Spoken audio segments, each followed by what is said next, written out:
Well, hello, everybody, and welcome to a very special edition of the Tottenham Way podcast. It's our second of the international break. We ran the rule over the first couple of months of the 2025-26 season. If you haven't listened to that, I would recommend it. There was a little bit of negativity from George Sessions, but, he's coming round. 8 out of 10 for both George and Tom Allnutt as far as the season so far is concerned. But over the next 45 minutes to hour, we are going to be in the very capable hands. Does that say capable? Yes, I think it does. Of Tom Barclay and one of his draft specials. It's the Daniel Levy era.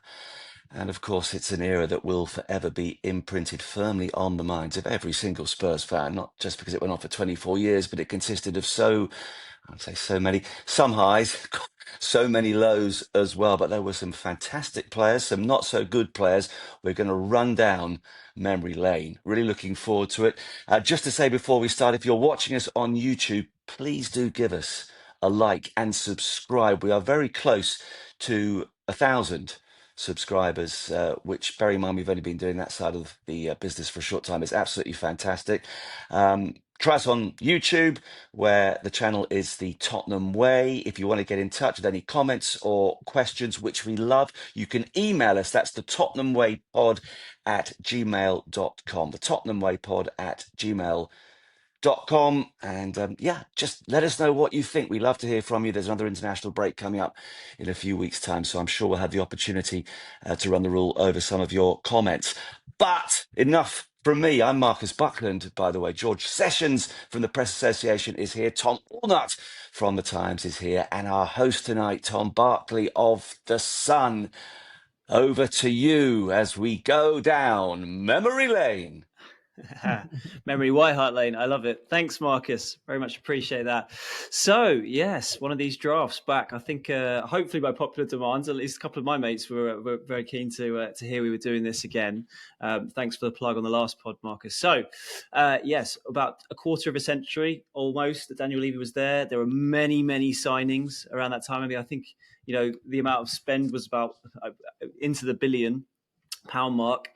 We're not going to focus so much on all the misses, but I may bring them up at times and ask you guys who you thought were the sort of not so great signings. But this is obviously focusing on the best players in the era, whether they be players who came through. I think Harry Kane might get picked quite early, or signings as well. So the way it works is you'll all pick your team, an 11-a-side team, obviously, with. I think we're going to go with a sort of 4-3-3 formation. I know there's been a bit of debate over whether it should be 4-2-3-1, whatever. Just three midfielders, straight centre forwards, a couple of wingers, fullbacks, and back four.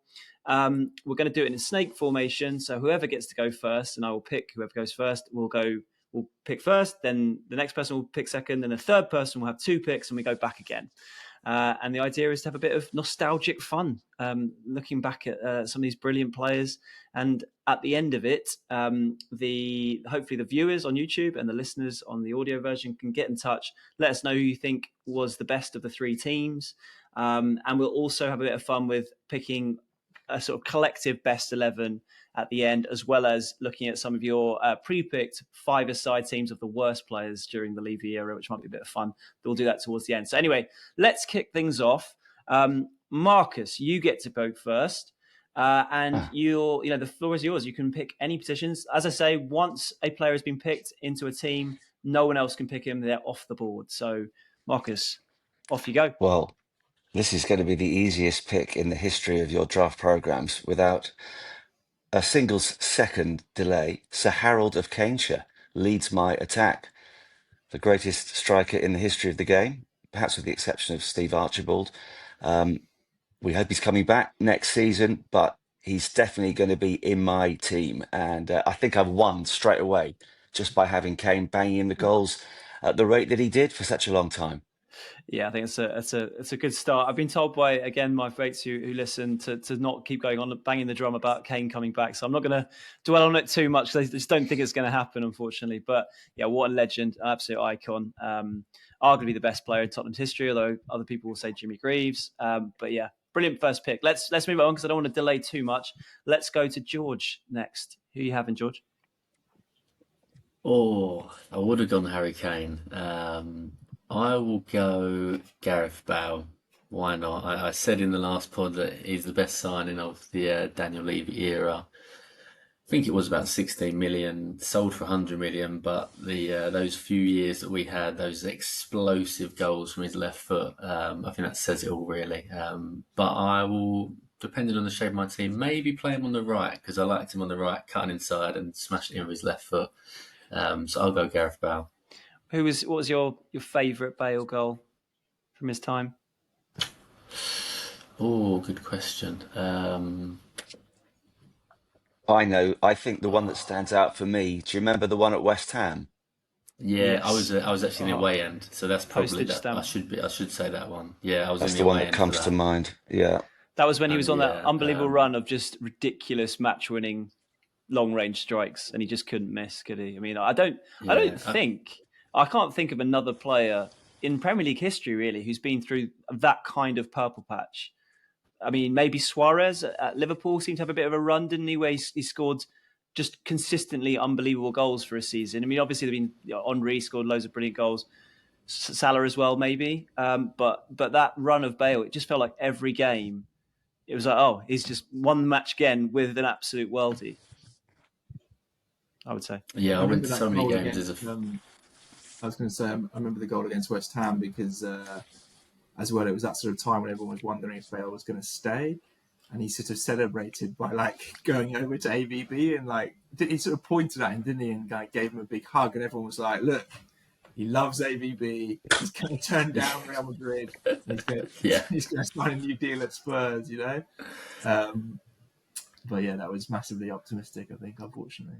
yeah. I went to loads of games then as a fan, and the end of the season, I can't remember what way around it was. It was either Sunderland at home and Southampton at home, or the other way. But it was 1-0 off in both games, or 2-1 one of them. But it was 30 yarders from Gareth Bale late on, and I always look back quite fondly on the AVB era, but it probably is because Gareth Bale scored all the winning goals. It wasn't a great team; it was just because Gareth Bale was there. I have to say, but yeah, the West Ham one was amazing.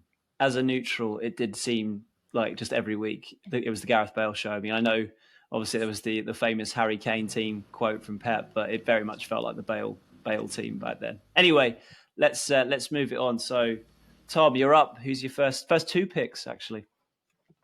Oh, I get two, do I? Mm-hmm. I'm slightly torn because I sort of, I know that the game will leave me short of strikers because I think there aren't very many good ones. Well, I mean, that's unfair, but it looks to me like that category is where you need to kind of capitalise early on. But I do want Modric, so I think I'm going to take Luka because he's my favourite player of all time. To be honest, my favourite Spurs player, definitely. Did you on so Modric before you move on to your next one? Did you know from pretty much as soon as you signed him? And by the way, as a Newcastle fan, I was gutted because we were very much in for him at the time, and Tottenham got him in the end. I remember Keegan getting very much hoping he'd get Modric over the line. But did you realise straight away that this was an unbelievable talent? I don't think anyone maybe would have thought he would go on to the levels that he did, but did he feel like someone who could have been the best player in Spurs' sort of recent history straight away, or did that take a while? I know obviously it took him a while before he started to play central midfield and was trusted in that area in the Premier League, but just from his natural ability, was that apparent straight away? I think the sort of the easy thing now to say is that in the early weeks, Modric, struggled because the team was struggling, and there was this idea, wasn't there, that he was not big enough for the Premier League and certainly not big enough to play central midfield. But I do remember in those weeks, I definitely wouldn't say that I thought he was going to go on to be one of the greatest midfielders of all time. But I think a lot of Spurs fans were sort of telling people, actually, this guy is pretty good. That you could tell it even when Spurs were struggling and he was playing out on the left originally with Redknapp, that he did have something. He did have a bit of magic in him. And obviously that move into central midfield, and Redknapp tells a great story now, doesn't he, about how basically was it Clive Allen, I think, who sort of told him, "You're absolutely mad to play this guy in midfield. He's going to get eaten alive." They were playing against Chelsea, I think, and they were playing against kind of Essien, Ballack, and maybe it was Mikel. I feel like there's a midfield three. And Clive Allen basically said to Redknapp, well, as Redknapp tells it, as he always does, he basically said, you can't play him in central midfield against this lot. We'll get completely overrun. And Redknapp played in there, and he obviously had an absolute blinder and basically never looked back. Was that the game where he scored the winner? I think that's right. I think that probably is correct. Yeah. But I think Redknapp continued to. I think there's a bit of poetic license there, because I think Redknapp continued to play him off the left for a while. But it might be doing him a disservice there. Well, I've got to say, Harry Redknapp's autobiography was fantastic to read, but you kind of, every page you turn, you think, I'm going to take this with a pinch of salt, as wonderfully entertaining as it is. I also remember the goal he scored against Bolton, but didn't score that many goals. Have I got a record of what he did? 17 goals in 160 games, I think. But when he did score, they tended to be fantastic. And I remember the one again. I don't know why the Bolton one stands out, but yeah, I think right from the word go, Tom B, to answer your question, you're thinking, wow, there is something about this guy. And I understand why Mr. Allnutt has gone for him. I also have to say that I had the privilege, and it really was a privilege of interviewing him when I was in Madrid, and he was just such a lovely guy. He was such a really down to earth, a real sort of family guy who was really clearly very connected still with his community and his country and everything that he went through in terms of the war when he was growing up, and there was no pizzazz, there was no star kind of ego there at all. For someone who's done everything in the game and played for Real Madrid at that time, I was just so kind of I was so taken aback by how easy he was to talk to and what great company he was. So I think in that regard, I'm also I'm probably slightly biased. I've been charmed by Luka Modric as well in terms of interviewing. What language did you do it in? English or Spanish? Croatian, Tom. Well, I mean, you are very impressive with the languages, so wouldn't rule out. We definitely did it in English. His English is absolutely perfect. So did you get the sense? So, yeah, anyway, well, before we move to the next one, just did you get the sense that obviously his passion for the game is clear by the fact that how long he's been playing for, albeit when you have that ability, why wouldn't you? But how has he got a stake in Swansea now? Did you get a sense that he has a real deep knowledge and passion for the game that will see him be involved long after he finally hangs his boots up? I don't know. I mean, that wasn't at that point. I guess it was a few years ago now, so that it wasn't on the agenda to kind of talk about what he's going to do after his playing career and things. It was more about kind of where he'd come from and how he was sort of, when he was a kid, he was basically playing football. The alarms were literally going off because the bombs were about to drop, and and just that kind of, he's clearly, and I think we all see him through the lens of probably through Real Madrid and obviously through Tottenham and his time in the Premier League. But I think Modric sees his career through the lens of Croatia, and if you actually think in terms of the achievements he had for the national team and, getting to the final, right? And that year winning the Ballon d'Or, when to be honest, it probably wasn't even his best season really that year. He won the Ballon d'Or. But, in our lifetime, I think Croatia have been a really strong country in major tournaments. I think a lot of that has been down to him. But yeah, we shouldn't talk about Luka Modric all night, but I'm very glad I got him in my team. I'm surprised Marcus and George just allowed me a free pass there. And I get another pick now, do I? I think I'm going to go for I'm going to go for the striker because, as I say, I think we're slightly shorter there than in other positions. And I'm going to kind of continue my kind of magic theme, so I'm going to go with Berbatov, if that's all right. I know Marcus has got Kane, but he hasn't got any Berbatov there, has he? So I've got the League Cup nestled in with Berbatov, I think. So I'm taking Berbatov. Yeah, I mean, the one thing I'll say about Berbatov, silky, superb, wonderful goal scorer. Away from home, big games, he didn't do it sufficiently for me. So you're welcome to him, mate. who's about big games when you've got Kane? Who's wow, steady, okay. That's Shots heresy fired. I'm hearing. Whose first touch would you rather have, George? Luka Modric or Dimitar Berbatov? Well, it's funny, Marcus talking about the away games. My Berbatov memory is the Charlton goal, where he controls on the halfway line around not sure what defender it is, runs through and slots it in. Yeah, his first touch was unbelievable. I'm going to have to dig out the away stats for Dimitar Berbatov. I feel like Marcus is doing him a little bit of a disservice there, but no, him and Robbie Keane. That partnership was unbelievable. So yeah, I wanted Berbatov if I couldn't get Kane, so I've got to get my thinking cap on now. Well, his record, 46 goals in 102 games, but I don't know if, Tom, you can, not easy just to work out how many of those were home and away, but yeah, I might be doing him a slight disservice. I do remember a period of whichever, he was only there for two seasons, was it? That I got frustrated with his lack of contribution at key moments away from home. But yeah, wonderful player, no question. While George is just thinking of his next pick, because it's him up next, just a quick one, Tom. Well, clearly, by the fact you've picked him, there's no hard feelings on how he left, because as Marcus points out, he was only there 2 years in the end. I mean, wonderful 2 years, and then off he went to United. I mean, was it just at that point in time that was just the pecking order, and that was just how it was? That's a very good point, Tom. Yes, Allnutt's team is lacking true characters, is all I can say. Modric buggered off just when he was really becoming a great Spurs player, and so did Berbatov. So your team's going to have a lot of issues behind the scenes. To be fair, all four of these players had eventually left, and I think Kane probably wanted to go a bit earlier than he finally did, to be fair. So I'm not sure. I think that's just the way it goes at Tottenham, generally under Daniel Levy. But anyway, Tom, what do you reckon?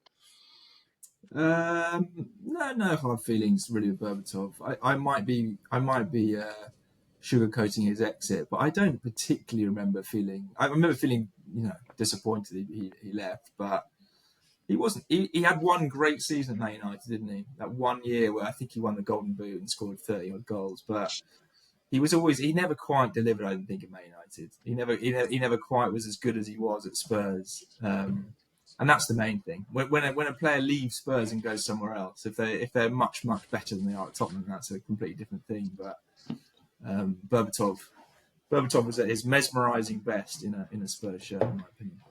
Okay, George, let's go for it. Well, you guys have picked 4 mercenaries, basically. I'm going Sonny. He stayed until the end. He could have left, I'm sure, plenty of times.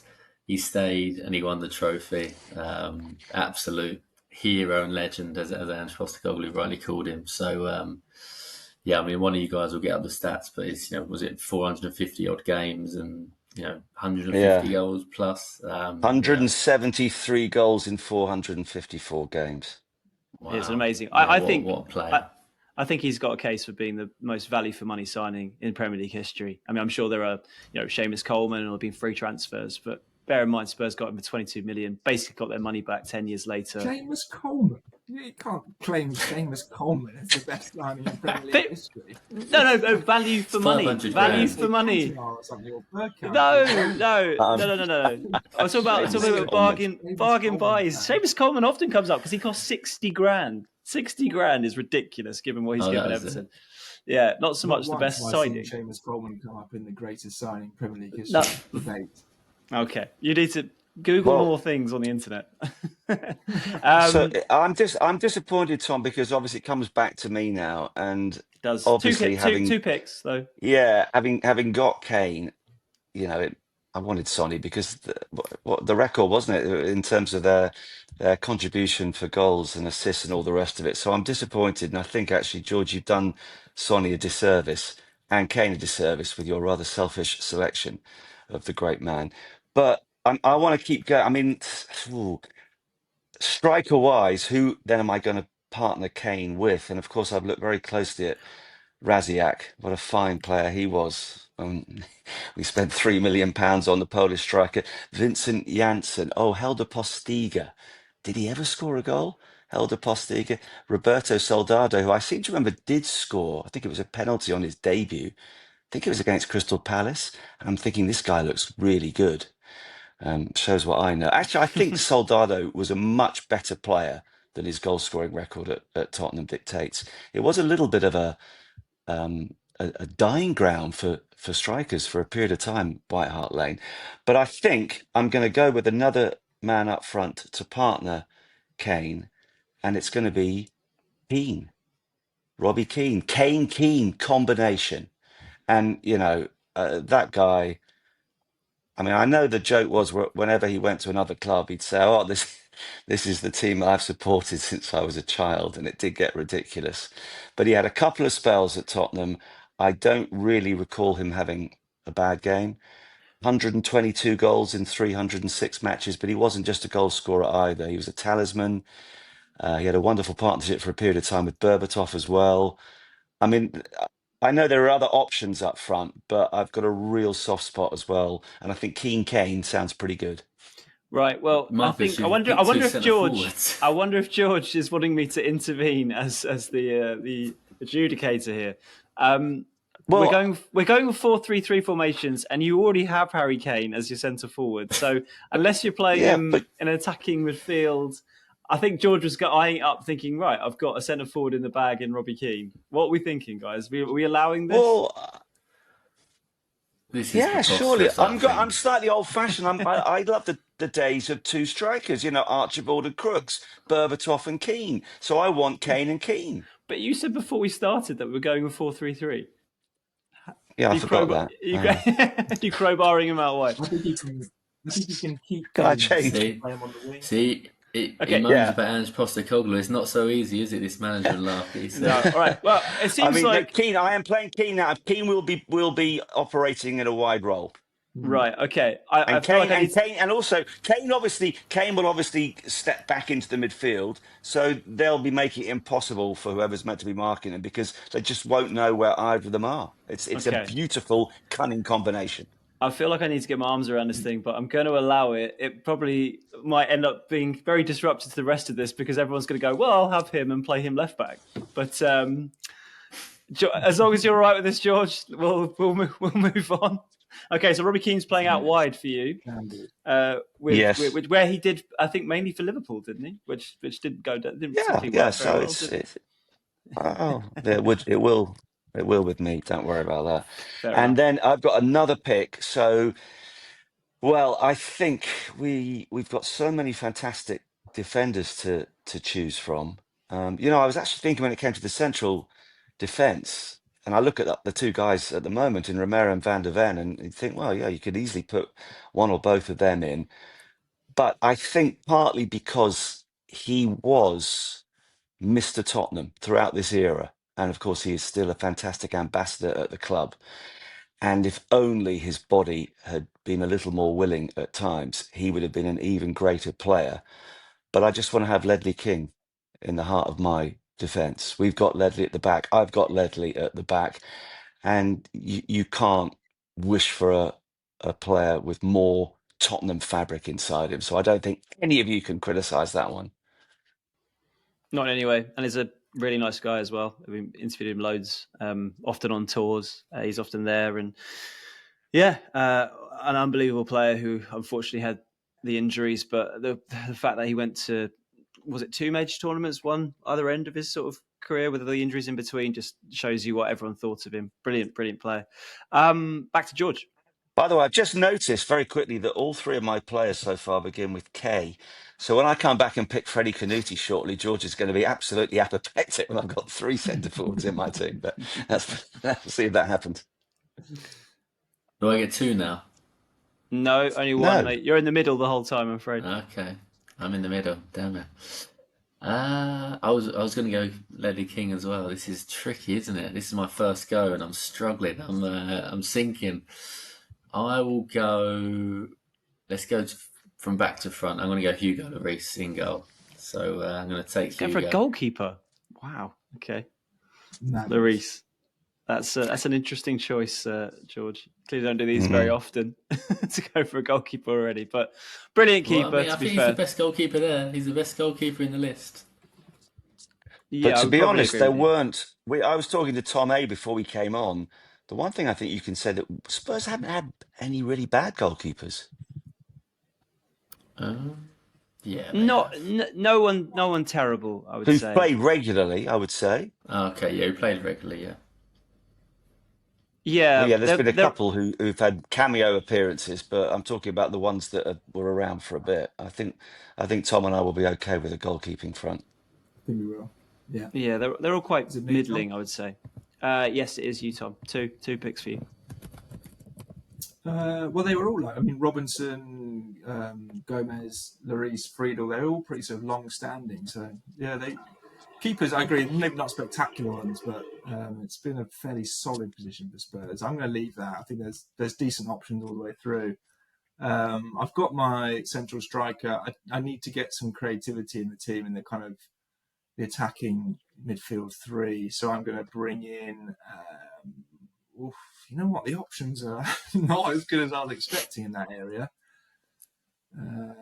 Anderton, Davies, Lennon, Malbronk, I think I'm going to have Eric Lamela. What? Yeah, this is a magic team. It's full of flair. It gets the fans going. We don't pick goalkeepers in round two like Sessions does. We pick flair players all the way through. So I'm bringing in Lamela because I know he gets the fans going. He's spontaneous. You never quite know what he's going to do, but he also brings, that bit of kind of Argentinian fight and tenacity that I like as well. He's a flair player, but with a lot of steel as well. So I don't think I need to really convince many people why Lamela's in the team. Yes, the injury record, but I presume in this game injuries don't count. We pick everyone when they're fully fit and when they're on form. And when Lamela was fit and on form, He wasn't. That's why his real name was Just wasn't Lamela, not often. Lamela, because he was always injured welcome and getting yellow cards. Eric Lamela. And I get another pick, do I, Tom? Yeah. And I'm going to bring in certainly someone in my top 3 or 4 players at Spurs. I'm going to bring in Rafael van der Vaart as well, just to continue the magic theme, because I don't think no player really in the modern era of Spurs, I think, excited fans as much as Van der Vaart. For that, I mean, he was quite short-lived. I agree, my team is not a particularly long-term team. It's sort of full of players who were there for a little bit and did brilliantly and then moved on. But Van der Vaart, when he was there and he was fit and playing well, he was such a great player to watch. Yeah, two things on those two players. I mean, Lamela, obviously injuries was huge, but I remember the following season when he left Spurs, and this seems to be quite fitting for the narrative around Spurs just having injuries, whatever happens. I think he went to Sevilla, played about 55 games the following season, including all the 120 minutes in the final against Mourinho's Roma, I think in the Europa League final. It's just classic Spurs with players they just struggle fitness wise, and he would be a prime example. And then with Van der Vaart, I mean, I was always baffled why it was so short lived. I mean, did it feel like a shock at the time, George, when Van der Vaart moved on, or was it just one of those sort of shooting stars that just sort of burned out quickly and it felt the right thing, or was that a mistake at the time? No, I think it was a mistake by AVB. I just don't think he kind of fitted what AVB wanted. But I loved Van der Vaart. I think that is one of the best signings as well. You said that in the last one, Tom, didn't you? It just for the wow factor, and we were signing a Real Madrid player. It was that just. I think Spurs were always kind of close to signing these superstars, but never did. And then all of a sudden, Van der Vaart came in, and I feel like he hit the ground running. He's brilliant in those Champions League games as well. He was such a Champions League night player. He was brilliant. He feels like, these days, every fan, if they want to be, is completely clued up with stats, running stats, how much they work, touches, all that kind of stuff now. But he seemed a bit before that. Do you think if he was today, people would be much more aware of why maybe he was let go from a sort of work rate perspective? Now people are so clued up, or is that an unfair characterization? I'm trying to remember. I guess I'm kind of branding him as maybe that the work rate was the issue, why he ended up leaving. I can't quite remember exactly if that was fair at the time. Did he feel like a bit of a luxury player? Yeah, I think he did actually. No, he was. I think he was a luxury player. But he was a match winner, and that's what Spurs have. And I'm sorry, but AVB didn't have a clue. So that was the first of all. How many mistakes did that man make? He was the worst manager of the era, by the way. Had it not been for Bale, I mean, he wouldn't have lasted 3 months, I don't think. But Van der Vaart, if you remember, he came from Real Madrid. He obviously started at Ajax. I think he'd been at Hamburg as well. And I think, he basically didn't really make it at Real Madrid because he was probably a little bit too luxury. And I think, in a way, at that time, Spurs were not, they weren't. This is the man who's just named Eric Lamela in his team. My team is a luxury team, and that is, we are really doubling down. Yeah, wait, you've got Lamela and Van der Vaart in midfield. I know. That's just great, isn't it? With Berbatov and Modric, amazing. I mean, I also wonder with Van der Vaart what he was like as a character off the pitch, because if his punditry is anything to go by, he definitely is quite outspoken, and I wonder if that was maybe part of what he was like on the training pitch. Maybe, I don't know. Also, like, what's interesting now is that he talks about Spurs like they were the club of his life, and he was only there for 2 years. He played about 50, 60 games for Spurs, and he talks about them as if they were the team where he enjoyed, I think, his best days. And I think that's probably right. I think he probably did. 72 games to be precise, scoring 28 goals. Wow. All in my team as well. George, back to you. Back to me. I'll go Jermaine Defoe. Get my forward locked in. Yeah, he was probably one of my first Tottenham heroes. I think signing him in the January, I think it was, wasn't it? And he scored in his debut against Portsmouth, I think, off the top of my head. And I sort of loved him. And bizarrely, remember being in the car at a set of traffic lights in Romford and looking to my left and him being there just after he'd missed out on the England squad. And he still gave me the thumbs up, even though he just missed out on it would have been 2004, I think, England squad for that tournament. So yeah, and I've interviewed him loads of times since, and a really interesting character. Does he remember? Does he remember seeing you at the traffic lights? Do you talk about that when you interview him? It's a key moment in his life. All the time. Yeah, he says, "Oh, yeah, you're the guy at the traffic lights." So no, he was very good, wasn't he? Him and Crouchy, to be fair, that was him and Keane not so much, but him and Crouchy was a great partnership. Yeah, back to me, isn't it? It is. Just before you come in with one, I was just thinking that when Levy comes in around 2000. Just getting a feel for where you were at in your lives. I think George and Tom were very young. Marcus, you were younger. Tell us what you're doing, and how much was your passion for Tottenham at that juncture? It was. Do you know what? The 90s were underwhelming, weren't they? So, come the start of the 21st century, the club's bought. You're thinking, yeah, maybe this. I don't know. It wasn't for me. It wasn't a great period early on, and because I was working a lot. I was working in football.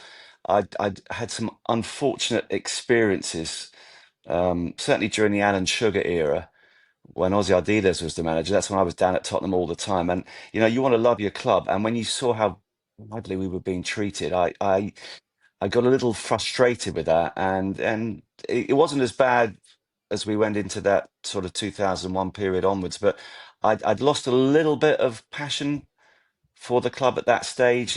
We weren't winning enough, and so yeah. I mean, I'm so glad I've got it back now. I don't know. I just think maybe when your other things go on in your life, sometimes you can't focus as much as you want to on the ins and outs of your club. So for me, certainly the start of the era was not a particularly exciting time, but when I love Martin Jol just as a character, and then when Harry Redknapp took over, that's when I got the buzz back. I thought that Redknapp actually was a fantastic manager, had some brilliant players. They played some terrific football. He got us into the Champions League, and for me that was the kickstart then to what Poch and all the rest have brought since then. I don't know if you'd agree with that, George. I guess because of age. I mean, I was already around 30 then.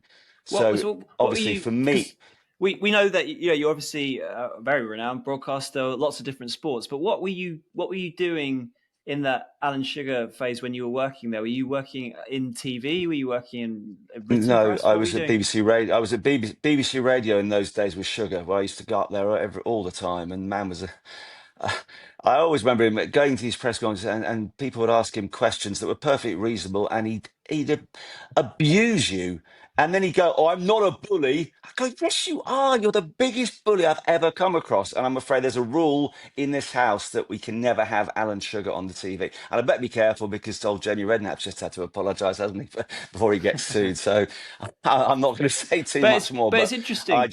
It's interesting hearing it because, you know, when you're saying that, I'm like, oh, the chairman used to do interviews on a regular basis. I mean, that just doesn't happen now, does it? Famously with obviously Daniel Levy. I mean, that's a different time, even if it wasn't a particularly pleasant experience. He liked the publicity, and it was I mean, I'll never forget that season. It was when Ardiles was in charge, and we had the famous six, or I mean, it's a similar team to the one that Tom's picking at the moment, full of luxury flair players.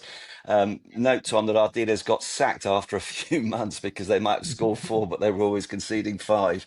But that was a really interesting period. But yeah, I think it comes because for me the 80s. I'm at an age where for me the early 80s are the greatest period because Spurs started winning on a consistent basis. They bought Argentinian superstars. They had Archibald, they had Glenn Hoddle, they had Graham Roberts, people like that. So for me, that's always going to be the greatest era. And I'm thinking because George is 20 odd years younger, that maybe this period is much more significant for you.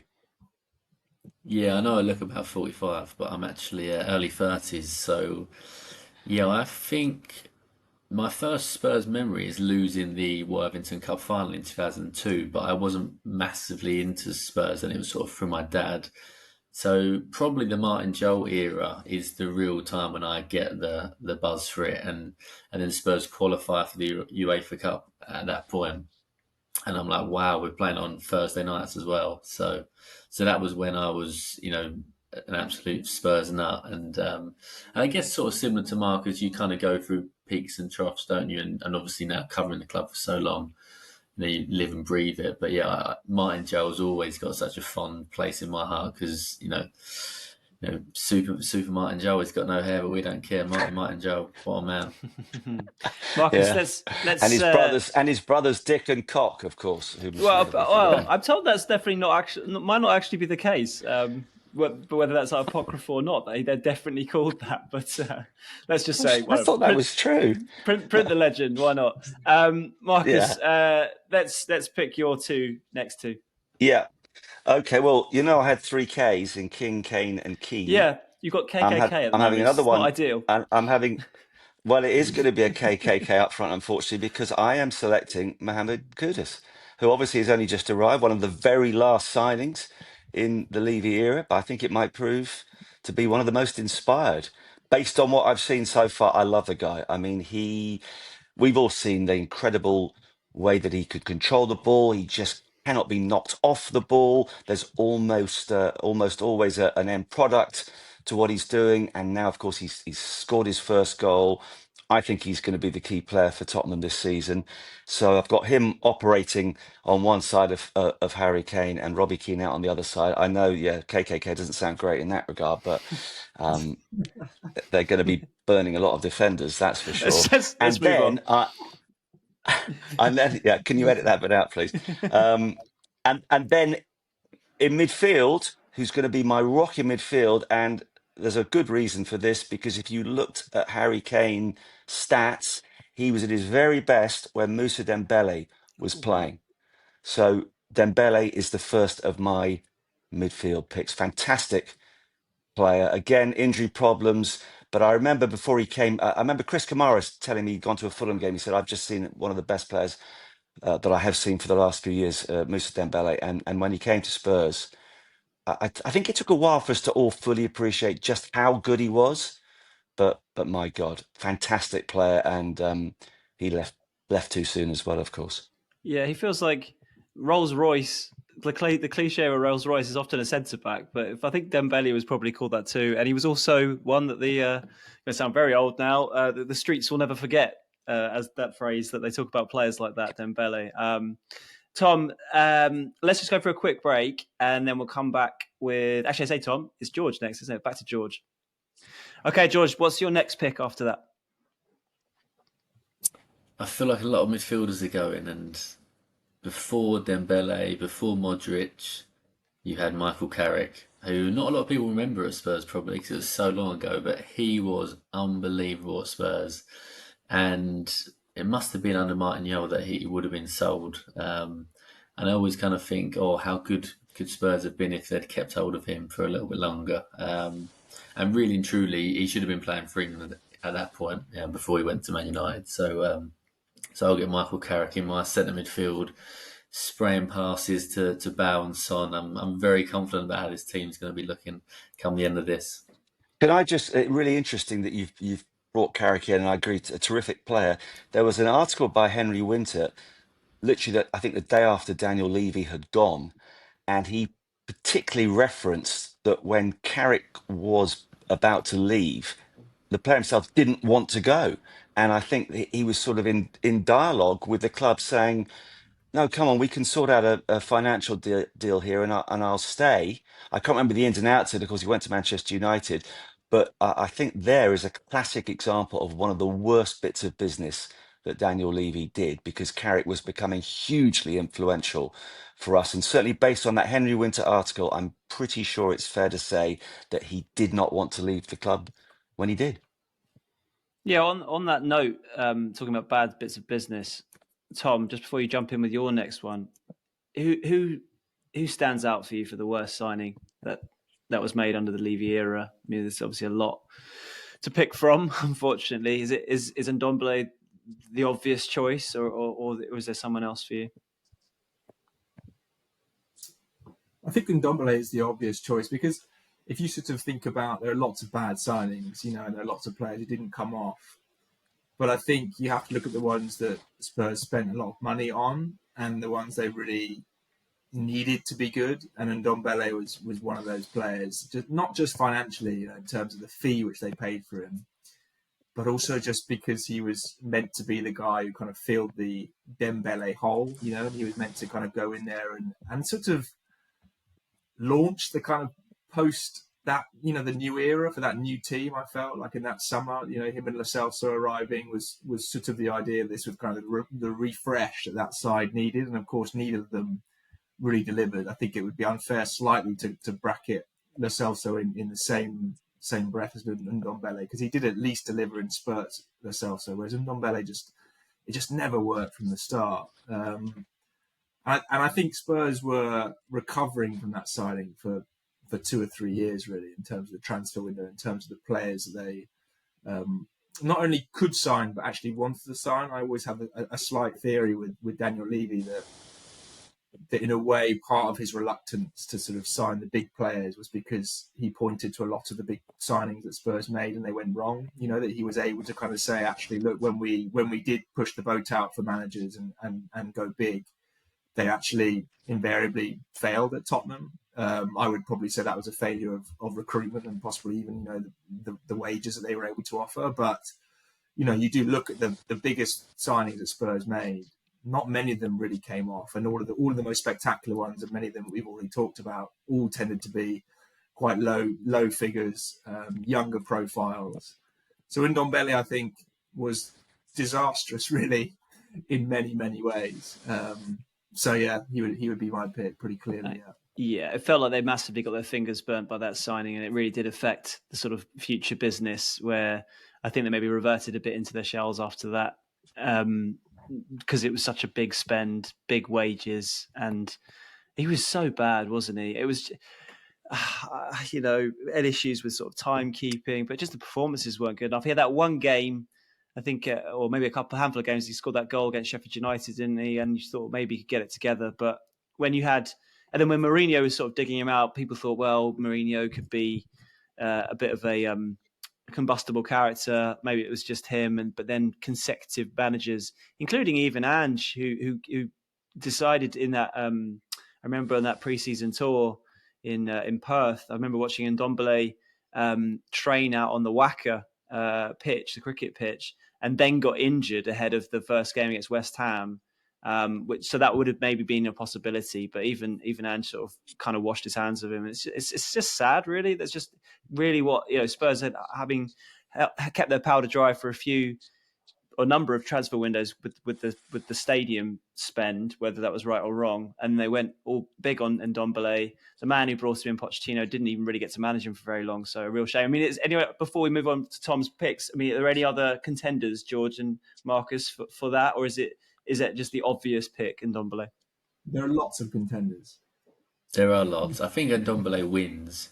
I always chuck in Brian Hill because I just think I think that was for around 21 million, and Eric Lamela went the other way, and Spurs got back a player that, if I honestly think he probably played 3 good games for Spurs, maybe that's even a push, and he was there for. Is he still a Spurs player, or is he on loan? No, they I sold can't even him. remember. I think they finally sold him. He has been sold now. Do you think Antonio Conte was having us on when he compared him to Bernardo Silva at that Palace game? Do you think he was having a laugh at that point? Because it is mental looking back at it. Yeah, I mean, Conte was sort of having a bit of a breakdown at the time, isn't he?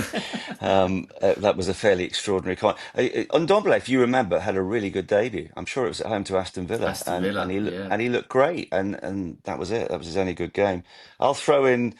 Well, he's still at the club now, and I know he did play a key role in us winning the Europa League. But could you argue that Yves Bissouma has been a huge disappointment? And I think there's a real player in there. And I'll throw in Ryan Sessegnon as well, who was afflicted by injuries. But every time he did play, I looked at Sessegnon and just felt like he did not believe that he was good enough to play for Spurs. But as Tom A said, there's Vincent Janssen, there's Soldado, Lo Celso, Paulinho, Raziak I've mentioned, Clinton and G. I mean, we could list about 100 names, I think. Go on then. Let's move on then. So Tom, let's talk about the good guys then, the good players. Who's your next 2 picks? Back to the Flair team. Back to the People's Champions.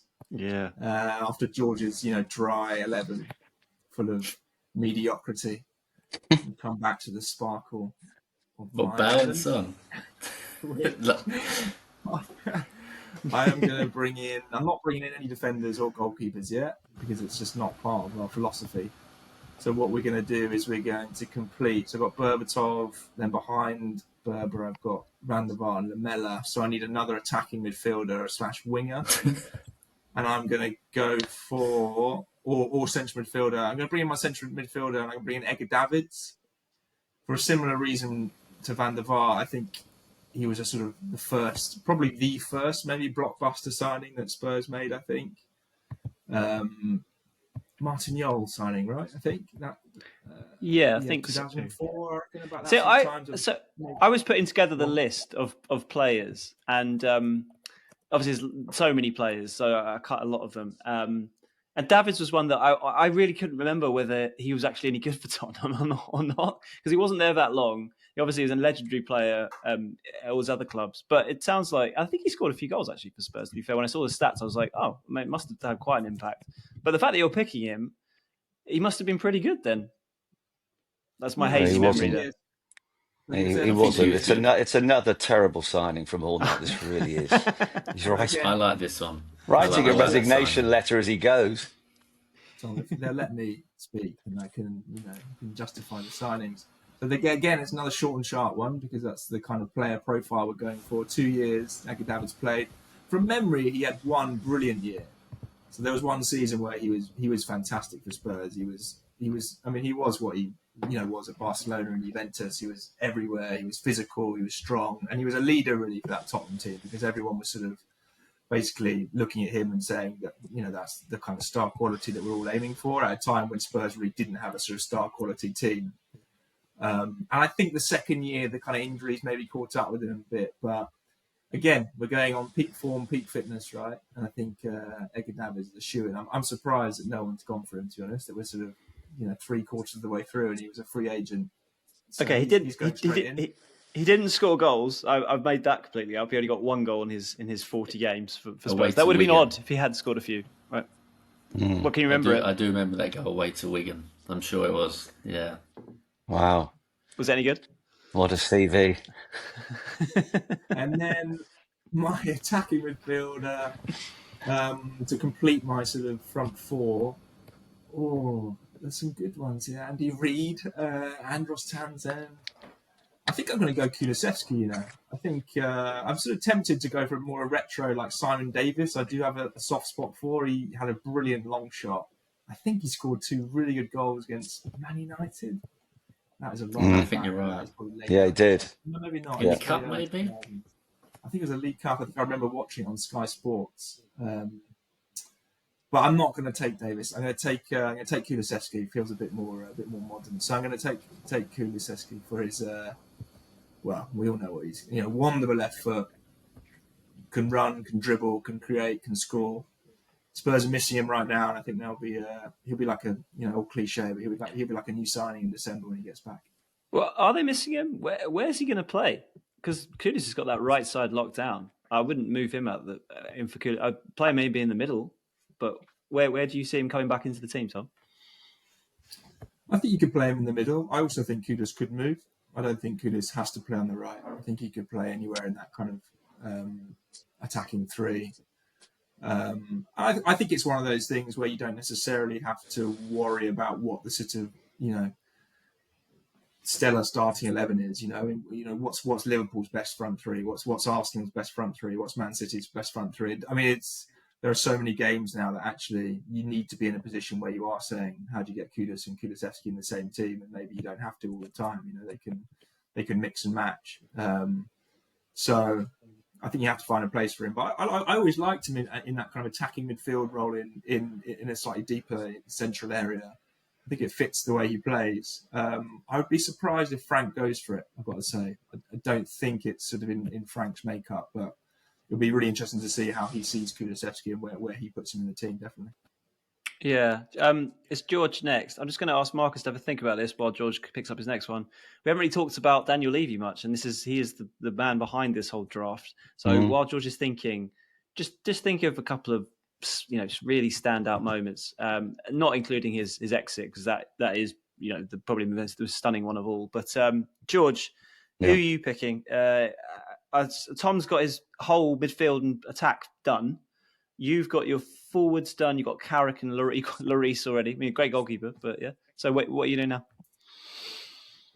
now? Sticking with the Lloris era, I was toying between a couple of players, but I'm going to put in Dele Alli. Another one with an amazing song. And the Dele Sonny connection, that'll be there. Dele also played with Gareth Bale, didn't he, as well, when he come back. He's... it's such a shame the way his career has gone, but for a few years he was, right up there. And, Real Madrid were talking about 100 million.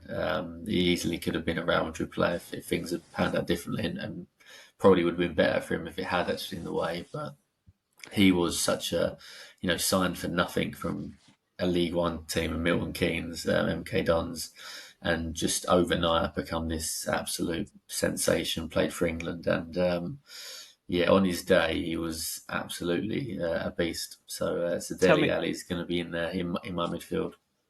Instead of focusing on where he's at now in his career, tell me about your favourite memory when you were there at the ground watching Dele Alli. It might be a goal, might be a piece of skill, or it could be anything. What really stands out from? It's got to be. Well, go on, the Marcus. Arsenal If you got goal is. I was going to interest personally in that cup tie at Arsenal. That was that, and the goal against Crystal Palace. Talk us through. Take us right back to that goal against Arsenal. So the Arsenal goal, classic Harry Kane, controls it around the halfway line, turns, ball over the top. Dele runs through at the Emirates as well. Spurs have won at the Emirates, I think, once. It's 1-0 at this point, I think. And he literally just beautifully chips over the goalkeeper who'd come rushing out. It bounces once, maybe twice, and goes in. And you just see all the away fans in the corner of the Emirates going crazy. He did score a hell of a lot of good goals in the Crystal Palace one Marcus mentioned. He scored at Chelsea, I think, didn't he, in the 3-1 when Spurs finally won there.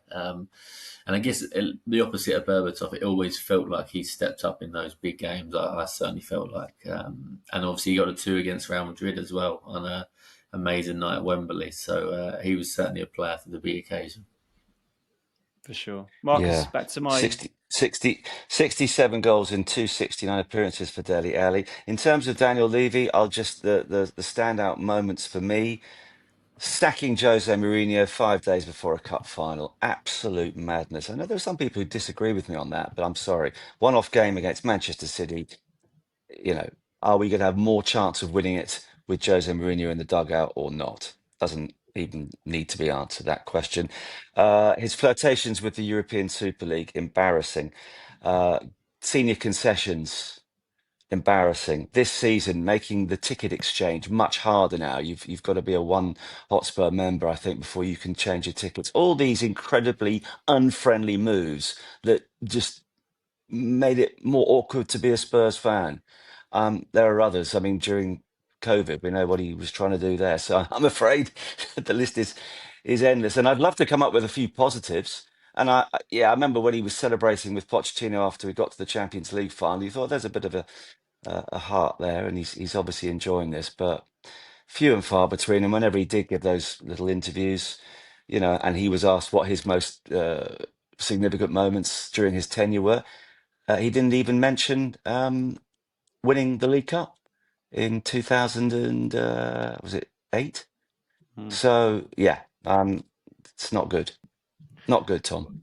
No, that it speaks volumes, really, to come up with basically a rap sheet rather than anything with positives. But I'm sure most people listening may well feel the same way. Hang on, I should say, of course, we have a fantastic stadium, and that is down to him. But I would still swap a fantastic stadium for 4 more trophies over the 24-year period. On to your next pick, Marcus. Yeah, okay. Well, it was going to be Dele Alli. I'm disappointed. So instead, I'm going to go back into my defence. I've got Ledley, and I'm going to partner him. And there's a great selection. As I mentioned, you could have Romero, you could have Van de Ven, you could have Toby Alderweireld, but I want Jan Vertonghen. I just loved Jan Vertonghen, and he can not just play in central defence, he can play at left back as well. He could come charging forward. Do you remember that one Champions League game? I forget who it was against, where he just produced one of the greatest performances I've ever seen from a Spurs player. And he was loyal. He never backed down. Fantastic player. So King and Vertonghen in the centre of my defence. Get past them if you can. And I've got another choice as well, haven't I? And I'm slightly floundering now because I was going to have Dele Alli. So I'll continue in my defensive mode. And at right back, although I was very, very sad when he left, and I understand why he did leave because he went on to win countless Premier League titles. But watching this guy bomb forward, and his goal scoring record wasn't great, but he's a fullback. So when he did score, they tended to be pretty special. Kyle Walker is going to be marauding down the flank for me at right back. Well, we haven't sort of heaped any praise on Daniel Levy so far, as you just said, and we focused on the worst signing. Walker's got to be up there for one of the back to the value for money signing. Talking about Son, he's got to be right up there, hasn't he? Obviously the money they got back for him, but I think mostly, to be honest, about his Man City days, because that's when he started winning everything, and that's when he mainly played for England. But he was paint us a bit of a picture, Marcus, of what a player he was for Tottenham. Walker in particular. Well, there was that period I mentioned when Harry Redknapp put together a side that had so much pace, and I just love watching teams burst forward. And you had Walker, you had 2 great fullbacks during that era, and Spurs were just electrifying when they went forward. And for me, he epitomised what a Tottenham player is all about. But he can defend as well. He I know increasingly in the modern era, particularly around that period, it was all about how good was a fullback going forward. And more recently, we've now got in Destiny Udogie in particular, and Pedro Porro, an example again of 2 players who can get forward really well. You certainly might question Porro's defensive attributes at times, but I felt that Walker was also, I trusted him in a defensive scenario too. So he was the all-round player. And of course, it was really upsetting to see him go, but you can understand why he did. And he played a pivotal role, didn't he, in all the success that Manchester City enjoyed while he was there. Let's move to George now, who's I mean, you've got a pretty amazing team. I mean, you all got good teams. Tom Allnutt's one's looking good in parts, but yeah, George, I'm looking at Alli, Bale's son. Looks very good. Where are we going? Where are we going next, George? Yeah, I'm gonna be boring. Go back to centre back, and I'm gonna put Kuti Romero in. Get our captain fantastic in. The guy that helped Sonny win the Europa League, who's not a hothead like people's. I was talking to somebody the other day at Arsenal, a fellow journalist who I won't name, who was watching the Leeds game, and he was saying, "Oh, Romero, he's just always got a red card in him." And I went, "He really don't, not anymore. I think he's got one, hasn't he, over the last 2 years since the Chelsea one." So there's just this misconception around him. But on his day, he is, for me, one of the best in the world, without a shadow of a doubt. And when he's on it for Spurs, and when he's particularly with Mickey van der Ven, I honestly think Spurs can beat anyone. So I think he's that good. So he is in there for me, and he's a very good leader, as we're now discovering. So I'm intrigued. The team morale good. I'm intrigued because would you have picked him, in April last season? I feel like he's, as you say, captain fantastic. We know now he's signed new contract. He is the captain. He seems committed, going forward. But there were very much a lot of question marks, around April last year. Has the sort of narrative, for obvious reasons, around Romero and the sort of, do you feel like you can properly love him now as a Spurs fan because all those sort of questions around him have just been removed from the conversation? Yeah, when I was, you asked us to pick our best team, and I'm giving away secrets now, but I looked at Vertonghen and Toby Alderweireld, and I thought you guys were so good, but you didn't win the trophy. And Kuti Romero has won the trophy, and I would have had Leslie King in because he won the trophy. So yeah, you're completely right. In April, I probably would have picked Alderweireld and Vertonghen, but they never got over the line. And Romero dragged Spurs over the line. And okay, it's a handful of games, but he was colossal in those games. Every single one, away at Frankfurt, away at Bodo, Man United in the final. I thought he was man of the match, and he did win man of the match, didn't he, as well? So yeah, I think he was so good in that tournament that I honestly think, I'm sure he's going to go on and hopefully win more trophies for Spurs, but I think people will always talk about him really fondly now over the next decades because he was the guy that really dragged them over the line in those key games. It's on to Tom now. Just before you come in with your selections, Tom, you wrote a great profile piece on Daniel Levy last season, I think, towards the end of the season, where he clearly spoke to a lot of sources, got a real feel for what he was like. He's now left Tottenham. He's obviously still got a lot of shares in Enoch. Do you ever see him coming back into football somewhere else? Or because it seemed like it was so his life for so long. I mean, having got a feel for the person when particularly researching that piece, do you think that's just it now for him? Like, what do you think's next for him and football, if anything at all? Just on mute, Tom. Sorry. It's your best contribution. I was going to say we're going to edit that out, but we'll leave that in now. Excellent.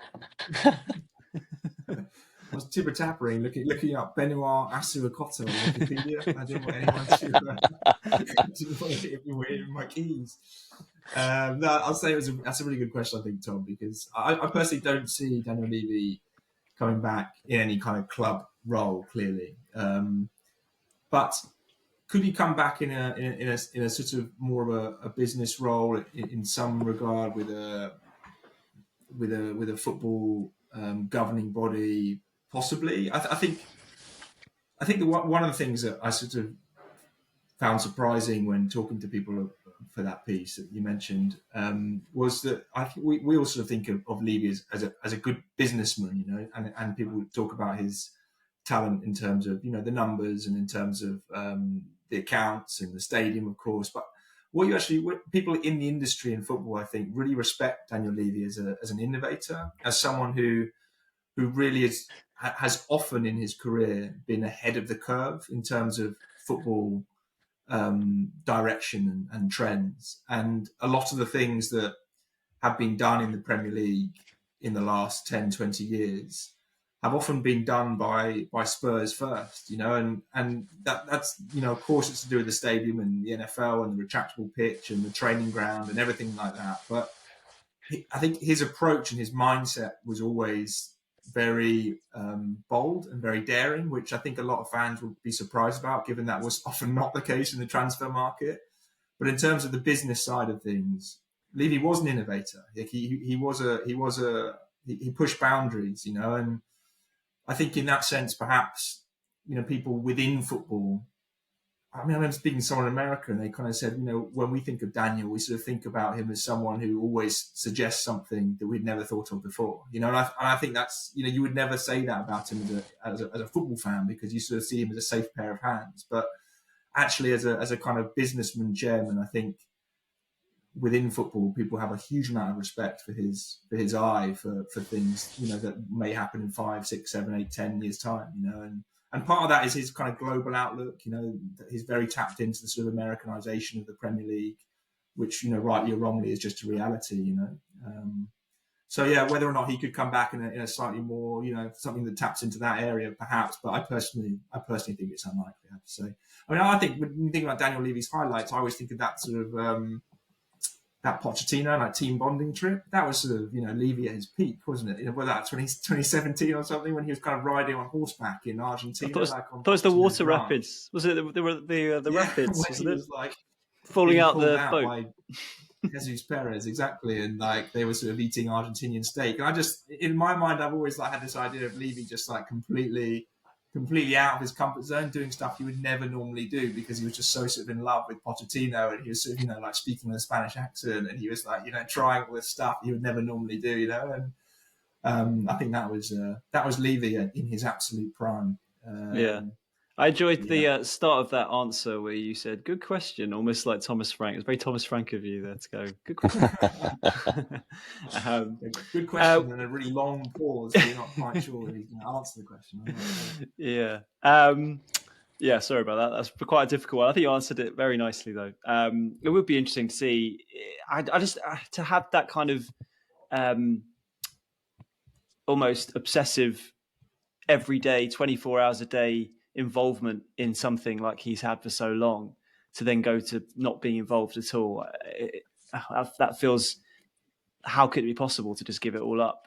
And you're right, it would be interesting to see if there was some sort of administrative role or some sort of advisory role, kind of the equivalent of Jurgen Klopp going to where he's gone to, Red Bull, chairman equivalent. I don't know what that might be. Maybe that's something, who knows? But let's come back to your picks, Tom. Maybe he's just like taking Fantasy League like really seriously, and he's like signed up for all the subscription websites, and he's looking at all the data, and he's got an amazing team. Right, well, I've got all my attacking players are sorted. As you said, Tom, you said it's a brilliant attacking team.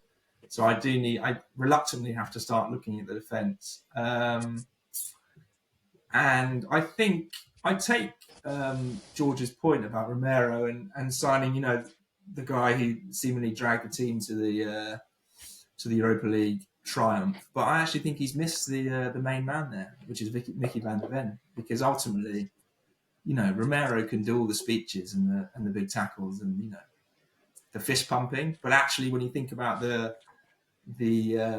enduring image of that final, is always going to be Mickey van der Ven hooking the ball off the line in midair. Like, that's going to be the one. When Ange Postecoglou talks about hanging up photos on the walls, that's going to be the photo that goes up on the wall. So you can have Romero and the captain's armband, mate, but you missed the main guy, I'm afraid. So I'm going to take Van der Ven, also the quickest defender in the Premier League.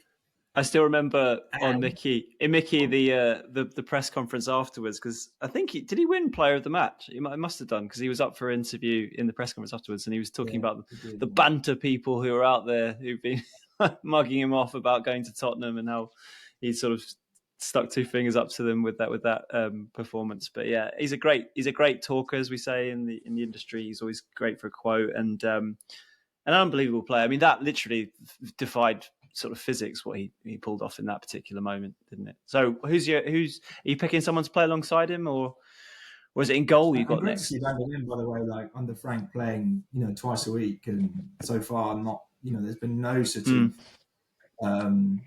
there's been no kind of nervousness around Van de Ven's fitness, in terms of him. I think at the start of the season we were all wondering, like, is he going to play in the Champions League? Are they going to rest him? They just played him every single match, and so far so good, right? I mean, I know it's early days.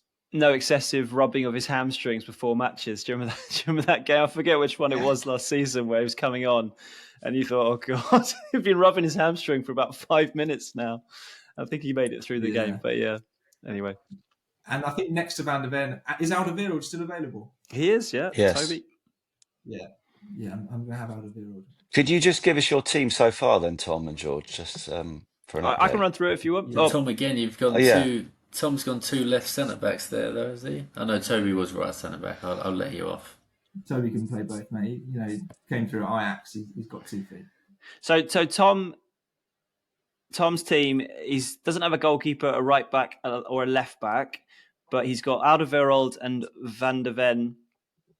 In fact, he's got 2 VDVs in his team, haven't you? You got Van de Ven and Alderweireld, and then obviously Van der Vaart in midfield, along with Davids, Modric, and then Kulusevski and Lamela either side of Berbatov.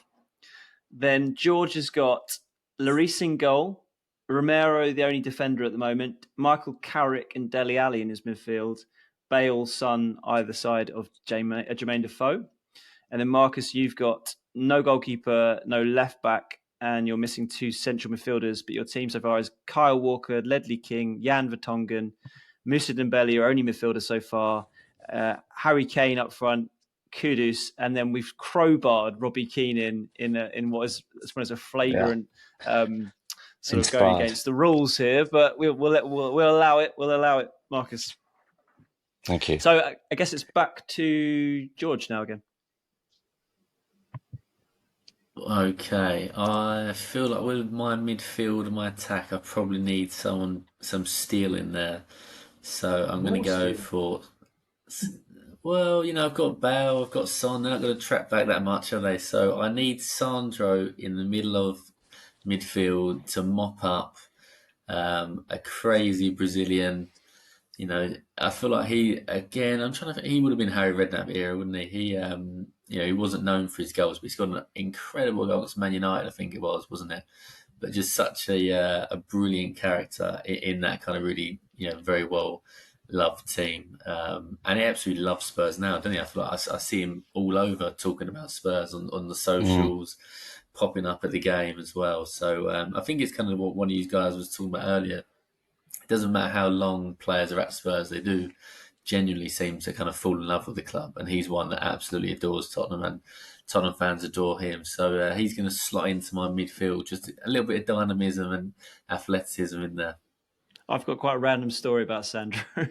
I ghostwrote his column. He was a columnist for us back at the 2014 World Cup. Was that Brazil? Brazil was 2014, wasn't it? And he was obviously a Brazilian player, but he wasn't in the squad. But in the lead up to it, we did quite a lot of interviews, including one where I went round London Zoo with him. We got lots of random shots of him with anteaters. And then we did. It was kind of before viral clips, so it just didn't really work. But it would probably do quite well in the modern environment, where we got him to do all these sort of football phrases. The Portuguese equivalent for English fans. So one was, "Oh no, penalties again." I just remember a clip of him just like doing it in Portuguese. So I've got a lot of love for Sandro. He was great value back then, and obviously it has been ever since. And is he still going at his non-league team? I can't remember if he's still there, because last season he was there, wasn't he? He played a cup tie. He played in the FA Cup, didn't he, last season? Or was it? I think it's Reading, wasn't it? Yeah, don't know if he's still there or not, but yeah, what a character. Are we now back to Marcus for two for me? Two for me. So I should almost have completed it. He's a good darts player as well, isn't he, Sandro? Right. To complete my back four, and of course I've got Ledley, who's very much Spurs born and bred, and my left back. Now it was sad the way his career ended at Tottenham. I mean, he fell out with the club. He said some things in public that I'm sure he regrets now. But there was a peak period when Danny Rose was just superb. And of course, he announced himself in the most amazing manner with that goal against Arsenal. And, I mentioned how Kyle Walker could bomb down the right. I mean, you've got Danny Rose bombing down the left too. You've got two of the most talented fullbacks in Tottenham's entire history, not just the Daniel Levy era. So Rose completes my back four along with Vertonghen, Ledley King, and Kyle Walker. So I've got two more midfield places alongside Moussa Dembele. And I've been quite critical of this player, and I always tended to feel, well, two major criticisms, that his corners never got past the first defender, and what was he really going to give you in a huge game where he had to step up to the plate. So there were a couple of question marks, but having said all that, wonderfully talented, scored some fantastic goals, will ensure victory. We were talking in the last pod about being cursed against, quotes, lower league opposition. But when you've got Christian Eriksen in your side, he will win you those matches. And then you just got to make sure that he finds his 7 or 8 out of 10 when he's playing away against Manchester City and all the rest of it. But Eriksen, alongside Moussa Dembele, just one to go. My team is...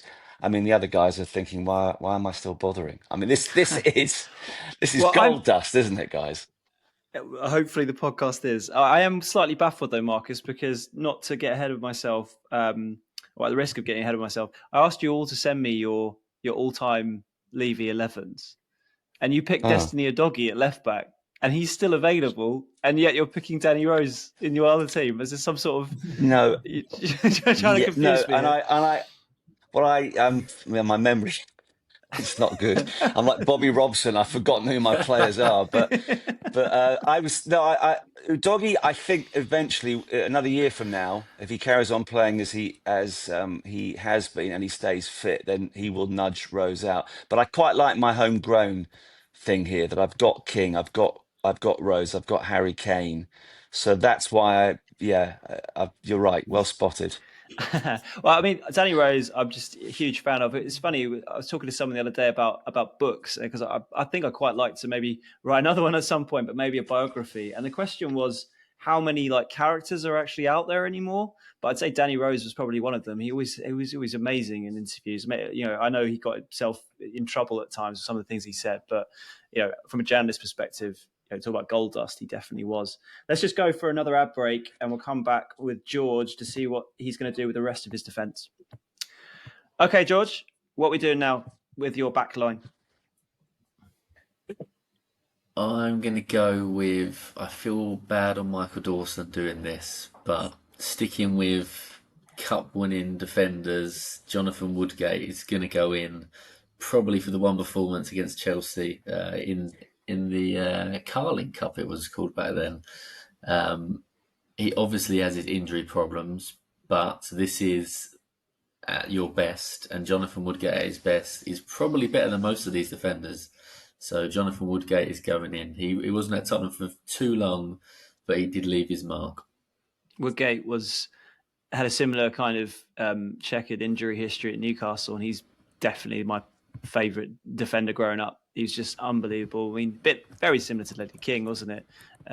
If he'd only been fit regularly, what 100 caps, even maybe not 100 caps because of the level of competition he was against. But the fact that even with all those injuries, both players still got a decent amount of representation in the England team with the players they're up against just speaks volumes about what unbelievable players they were. And obviously, from a Tottenham perspective, had scored the winning goal. Along with Brennan Johnson, there are only two that have done it in the Levy era, scored winning goals in finals. So great pick.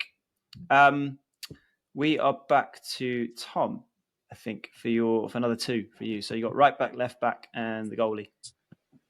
Yeah, I'm going to go into the fullbacks now. I mean, Marcus has picked, two left backs somehow. Somehow Marcus has managed to lose the dressing room, in a game where the dressing room existed 25 years ago. And he still hasn't picked the best left back, which is Benoit Assou-Ekotto. Wow. Quite a distance, actually, I would say. Do you think? In this game. I agree. I do agree. Yeah, he's better than Danny Rose. Benoit Assou-Ekotto gets forgotten, He was. actually, in the kind of, Spurs. Really? Because Rose was good, of course he was, and Udogie's been fine. But Assou-Ekotto was there for you criticise my team for being slightly short term. We take that on the chin. I think Assou-Ekotto was there for the best part of about a decade, wasn't he? Let me just get this Wikipedia page up that I was looking at. No. So Danny Rose, everyone thinks was amazing, and he was, but I think really it was for about 18 months, and then he got injured, and then he was never the same. But it was only really for sort of 18 months under Poch where he was sublime. But yeah, I would have Benoit Assou-Ekotto, who loved to travel the London Underground as well. He would have been in my team, Tom. So I'm pleased that you've got him in there. Was he the one that ate Burger King as well before the game? You're not doing your McDonald's story again, are you, Marcus? Juan de Well, Ramos. no, but was it Benoit, one of the Spurs players who always had fast food before a game? I don't know about that, but talked about it last year. He famously, and it seems to have been corroborated by Harry Redknapp and others, that he was not interested in football at all and didn't even know who they were playing. He's talking about Daniel Levy being obsessive, and all we could think about was football. I mean, Assou-Ekotto feels like polar opposite. And you talk about getting his Wikipedia page up. I'm quite interested to know, what he would be doing now. I mean, he retired in 2018, presumably nothing to do with football. But you know what? I think that was a fascinating interview. That I can't remember who was with. Apologies when he said all that. But I mean, Assou-Ekotto was a really good footballer for Spurs, and he sort of played a bit like that as well. He played like he didn't really care much, and it really worked for him. I remember he scored a brilliant half volley against Liverpool once, and he was fantastic against Cristiano Ronaldo in the 2008-2009 League Cup final. So he's fully deserving of a place. I think on right back, I'm going to go for Pedro Porro. Because I mean, Kyle Walker's gone. Kyle Walker was good. He was fine. If you like your right backs, running a lot, then that's fine. I personally like a right back with a bit more flair than that. Who can deliver a beautiful cross, can take corners, can invert into midfield and not have a problem with playmaking as well. So I think Pedro Porro and Benoit Assou-Ekotto. Well, but you could have had Stephen Carr, Kieran Trippier. I mean, I'm surprised at these selections, Tom.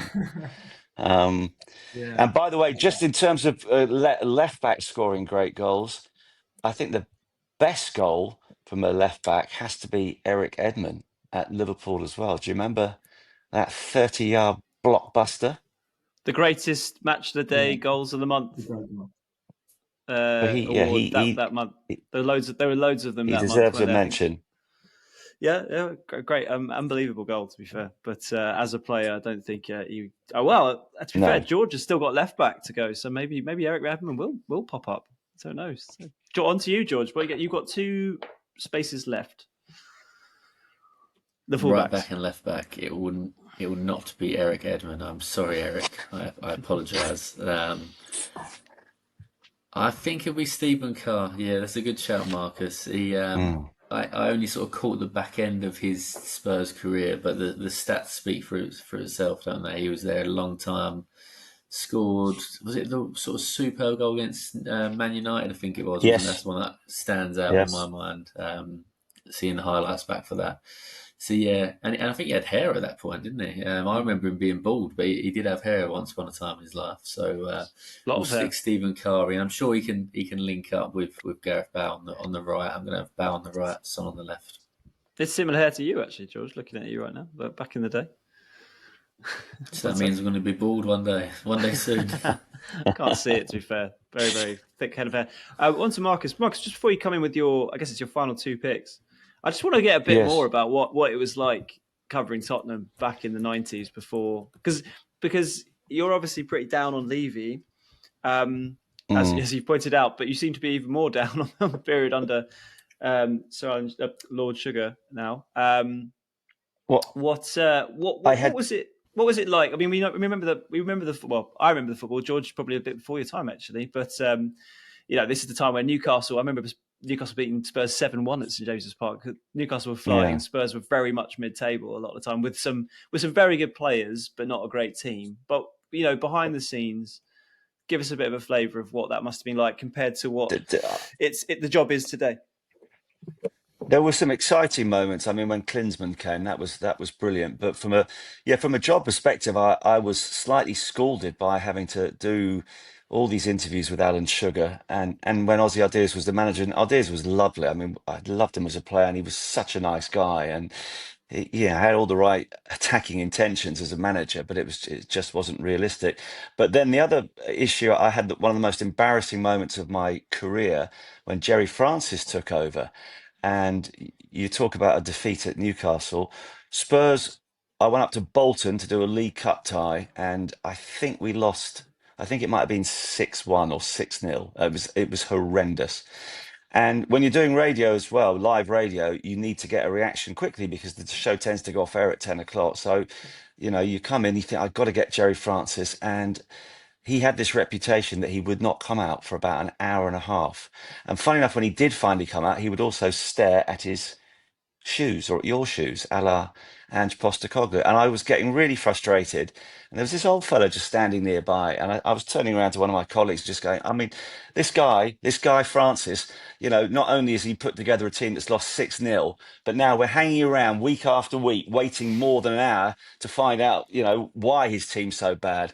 At which point this old fella goes, I'll have you know, that's my son you're talking about, and I shall be telling him just how disrespectful you are being. And didn't put me in very good stead with the club. So there were some dicey moments in the 90s that I'm happy not to sort of talk about too often. Oh, I knew there was some gold to mine out of that stint. Very, very good. Wow. Yeah. Wow. It doesn't sound like you at all, Marcus. Doesn't sound like you at all. I was young and naive, but to finish off my team, two picks, I've got a goalkeeper and another midfield player. So obviously the only keeper that's gone so far is Lloris. And I said earlier, I think most of the keepers have been good. I know that people go, oh, well, Gomes, he had one amazing season, I remember. Then he kind of lost a little bit of consistency. So we got Friedel to think about. Obviously Vicario at the moment. I think Ian Walker was and in the first season, but he wasn't. And yeah, I think of Ian Walker as being a bit of a legend, but he wasn't there long enough. No, he wasn't really. And Eric the Viking was before Levy, wasn't he? So I think I'm going to go Paul Robinson? for No, Paul Robinson. I'm going to go. He was good. He scored a goal. He was a solid. I'm going to go with Paul Robinson as my goalkeeper. I mean, I think the others. I think Lloris was the best pick. I think they're all much of a muchness apart from that. So I'm going to go for Robinson. And then to complete my midfield, and it is going to be an attacking midfield here with lots of flair. And I know that this player was one of Harry Redknapp's favourite signings. He followed him around because he played with him certainly at Portsmouth as well. I want Nico Kranjcar, who I thought was a fabulous player. And we don't often talk about him now, but he really was dynamic, inventive. Don't remember him getting injured all that often. And he was the epitome of that fantastic attacking Redknapp team. So that's not a bad midfield. I've got Kranjcar, I've got Eriksson and Moussa Dembele. I'm very, very happy. Wow, yeah, very good. I mean, Robinson, to be fair, was the England goalkeeper for quite a long time. I thought he was very good. You often see him at matches now, don't you? Yeah. Particularly Spurs. Yeah. But yeah, Nico Kranjcar, interesting. I wouldn't have picked that. I don't think I even put him on the list, actually.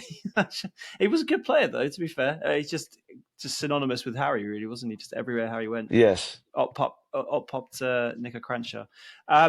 George, left backs, what are you left with? Is it Destiny or is there somebody else? Jed Spence? Well, I could go Ben Davis.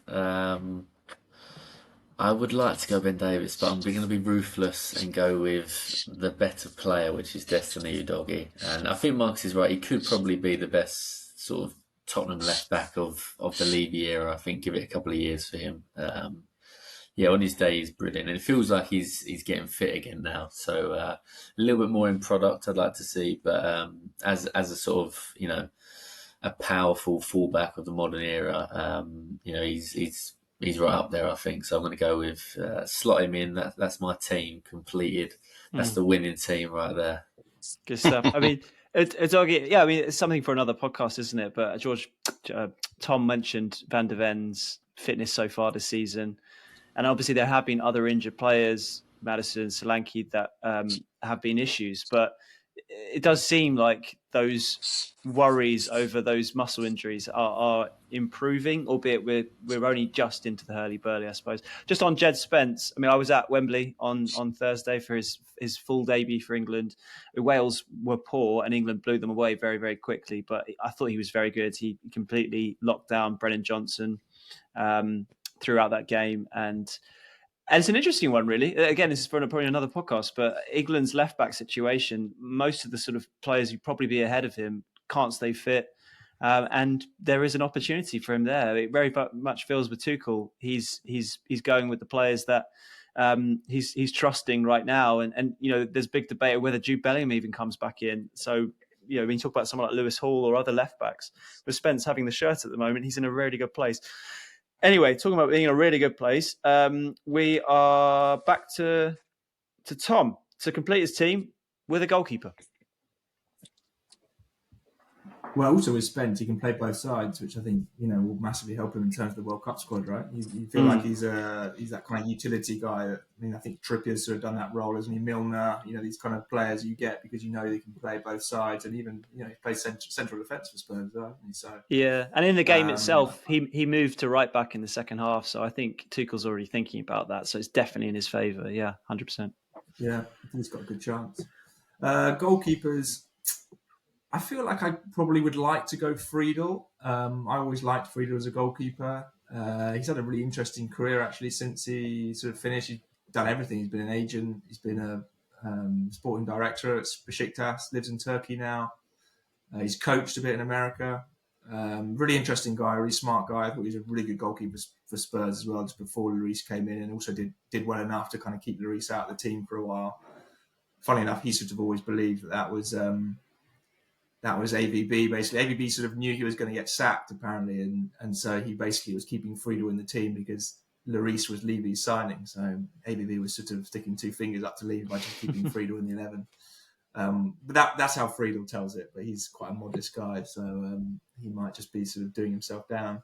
But I don't think it's really in line with the sort of identity of my team, so I'm going to go with a Brazilian goalkeeper, which is Gomes, who I think at his best was far better than any of the goalkeepers on this list. So that completes my team. I think I'm going to have Gomes in goal, Tom.